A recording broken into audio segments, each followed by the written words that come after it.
Coming up on WUFT's First at 5, near record heat is here, but cooler temperatures and rain showers are returning. The UF weather team is tracking the week ahead. And World Series bound, the extra effort it took to get the Gators baseball team over the hump and headed to Omaha. Plus, gearing up for the election season, what potential candidates need to do to make sure that their name is on this year's ballot. First at 5 starts right now. First at 5. From the University of Florida's College of Journalism and Communications, you're watching WUFT News. We're working to learn more about the executive order issued by Governor Ron DeSantis to investigate Alachua County and Baker County Sheriff's offices. The investigation is targeting the prior Alachua County Sheriff's administration and leaders. This is First at 5. I'm Natasha Holt. And I'm Bianca Smith. The reason for the investigation hasn't been released yet. According to orders, Brian Kramer, the 8th Judicial Circuit State Attorney, suggested the investigation. Executive orders, Kramer was disqualified from the investigation. Kramer publicly endorsed Alachua County Sheriff Emery Gainey and Baker County Sheriff Scotty Roden in their election campaigns. In the executive order, Kramer wrote that it is to avoid any conflict of interest or appearance of impropriety. The investigation has been reassigned to other state attorneys. The Baker County Sheriff's Office sent out an email statement and also released that statement on Facebook. In part, it read, "This is a political strategy to divide and bring negative attention to the community." Alachua County Sheriff's Office has not made any comments at this time. We can see this line here causing Savannah and Charleston to have severe thunderstorm watch. These orange boxes being severe thunderstorm warnings. But panning back to Florida, focusing on the temperature, we can see 94 here in Gainesville, upper 90s, 98 in Jacksonville, 90s all across north central Florida. And then moving into our campus cam, we can see partly cloudy skies here over campus, lots of sunshine poking through. 94, a little bit higher on campus and in the Gainesville area, and that feels like at 97, slightly higher than our actual temperature. Now, taking a deeper dive into why our heat index, high 90s all across north central Florida, 96 here in Gainesville, 99 Jacksonville, even 100 there in St. Augustine.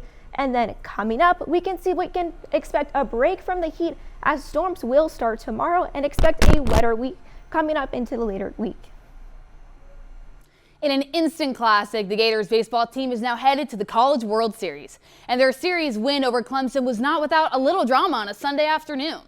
And it took extra innings to get this win, and it came thanks to outfielder Michael Robertson, who hit the game-winning double to bring in 2 runs and secure that victory 11-10. In the second inning, benches cleared after Clemson baseball runner ran through Caglione. Cags retaliated by shoving him, causing the benches to leave their dugout. A Clemson player involved in the altercation was ejected. Caglione was only given a warning. Coming up in sports, we'll hear from head coach Kevin O'Sullivan on why his squad proved they deserve to be in this tournament this season. The Federal Aviation Administration is working to learn what led to a plane crash just outside the Ocala International Airport over the weekend. The crash sent the pilot to the hospital. Officials say a pilot called first responders to report his plane had crashed around 8 p.m. He was found trapped in his plane near trees just outside the airport's fence line. The pilot was alert but couldn't exit the aircraft because of its crashed position. First responders removed him from the plane before taking him to a hospital further for evaluation. Florida Attorney General Ashley Moody has launched a new tool to help solve cold cases across the state. Florida will now distribute thousands of playing cards with information about those unsolved cases printed on them. Law enforcement officials hope the cards will jog someone's memory about potential information that could lead to solving one of the cases. Here's what the cards look like. They include the victim's information, details about the case, and how you can help solve them. Moody says the state has about 20,000 unsolved homicides. Candidates have begun formally qualifying for Florida State House races. This year's is expected to be more competitive because of the general elections. The legislature is dominated by Republicans, with the GOP currently holding 84 out of 120 seats in the House and 28 out of 40 seats in the Senate. Most candidates mailed or electronically filed their paperwork, but some actually arrived in person. Former Representative James Bush is hoping again to be elected to the State House after previously serving in the chamber for 14 years on 3 different occasions. He's running in Miami-Dade County's heavily Democratic District 109. Governor Ron DeSantis has announced a record $1.2 billion increase for teacher salaries will be included in this year's budget. The governor said teacher pay in Florida has increased nearly $5 billion since 2020. The average minimum teacher salary is now more than $48,000, a $9,000 increase from 5 years ago. Governor DeSantis said the increase can only be used for teacher salaries. Alachua County Public Schools are looking for more teachers ahead of the start of next school year, and they're doing some hiring this month. ACPS is hosting 2 job fairs to give candidates the opportunity to meet representatives from schools across the county. One will be exclusively for Rawlins Elementary, which is transitioning to a year-round calendar in the next school year. It will be held at Rawlins Elementary on June 13th from 3 to 5 p.m. and the other will feature schools from across the district and will be held virtually on June 24th from 10 a.m. to 2 p.m. Coming up next, dozens displaced in a large apartment fire. Why officers in Miami say a crime may be connected to these flames. And a trio of shark attacks has beachgoers on alert. Why wildlife officials say the bites are a case of mistaken identity. When First at 5 returns. You're watching WUFT-TV News. More than 50 people had to evacuate this burning apartment building, and what Miami's mayor says that this is the largest residential fire in 25 years. Several people had to be rescued from their balconies this morning. Firefighters say the fire erupted on the 3rd floor of the building, and the situation is considered hazardous due to its proximity to other buildings and trees. The city mayor also says that they found a person shot in the chest inside of an apartment unit. The person was taken to the hospital, reportedly in critical condition. Over 40 units of our department are deployed. As you can see, multiple angles to attack the fire, but this is a 3-alarm fire. We haven't had one in 25 years. And so this is something that is obviously a large event for us, and they're doing a heroic job. Officials say 2 firefighters have also been taken to the hospital and are both stable. The cause of the fire is still under investigation.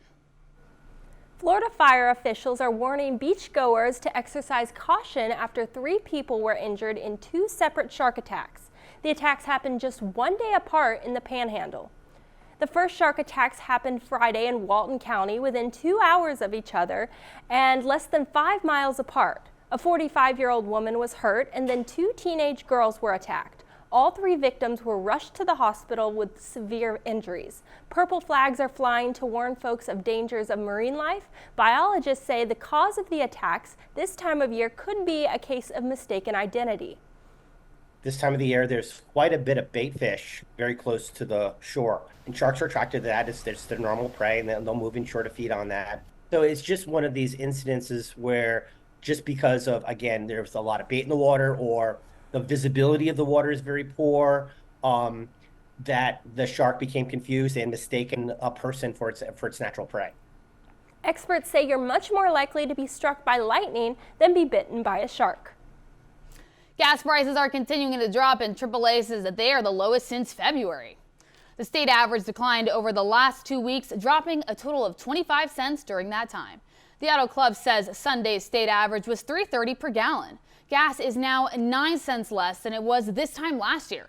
Dropping U.S. oil prices are contributing to the decline at the gas pump. Coming up, I'll track the cold front that is producing the line of storms in southern Georgia and how that affects us in the coming week.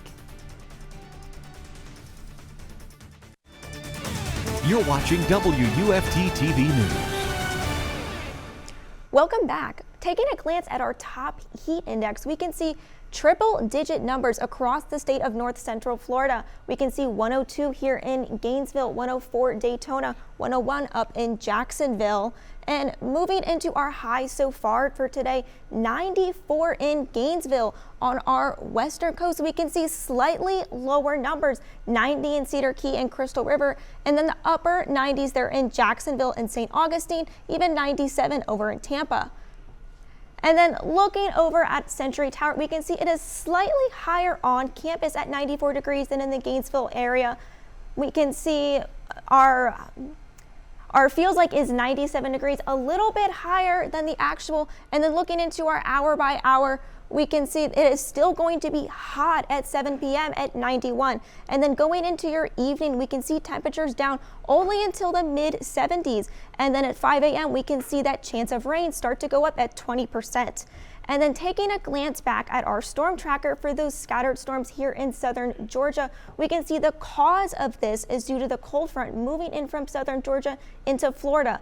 And how that affects us coming in is we can see storms through your morning tomorrow, mostly in central Florida, affecting the Villages, Daytona Beach, and then going into your afternoon and Tuesday, a higher chance of those storms and getting wet here in Gainesville County. A little bit drier than tomorrow night, but don't expect those storms to go away as they will stay around for the rest of the week. And then looking towards the weekend, we can see temperatures up into the 90s on Saturday, a little bit lower in the 80s on Sunday. And then moving into how this rainfall accumulates throughout the week, we can see higher accumulation in the southern Florida versus here in Gainesville. And we can see that this is higher, even higher rainfall in southern Florida. And then taking a look at our 7-day forecast, we can see temperatures dipping down through Sunday, back to bouncing up to 95 and higher to 70-80% chance of rain throughout your week. Coming up in sports, tensions flare as Gator baseball books a trip to Omaha. Plus, the Florida Panthers look to take another step on their quest for the franchise's first Stanley Cup. Don't go anywhere. You're watching WUFT-TV News. Welcome into sports. I'm Jamie Goldman. It's Monday, but the only team singing the Monday blues is the Clemson Tigers after Gator baseball knocked them out in the Super Regionals last night. This means for the second straight year, the Gators are headed to Omaha. WFT's Jack Meyer was in Clemson and has the story. The Gators and Tigers exchanged blows all afternoon long and into the evening as the game reached extra innings. Entering the bottom of the 13th frame, Florida trailed 10-9 and needed a spark to stay alive in this ballgame. But UF skipper Kevin O'Sullivan remained as confident as ever that his squad would pull through. Obviously, you get to this time of this year, there's a lot at stake for both teams. But you know, we were able to persevere through it, and I've said this numerous times.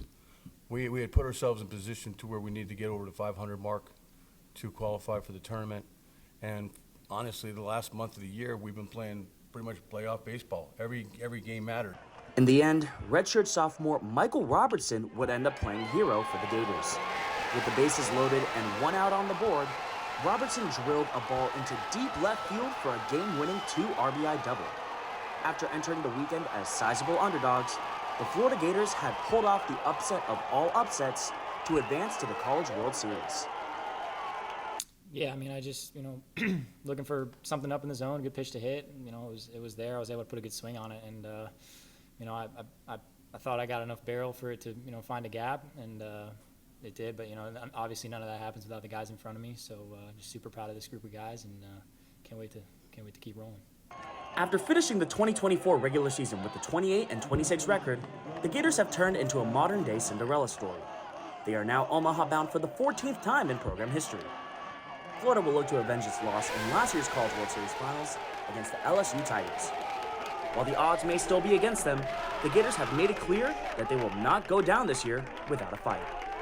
Yeah, I think we have a great group of guys, and it's been like that the whole year, and we've had our ups and downs, but hats off to everyone on our team and our coaching staff. They stuck with us, and all we do is keep battling, and we've had our backs up against the wall the whole year, and I just think it shows how tough of a team we are and how resilient we are and what we've done this year. From Clemson, South Carolina, Jack Meyer, WUFT News. The College World Series begins this Friday in Omaha, Nebraska.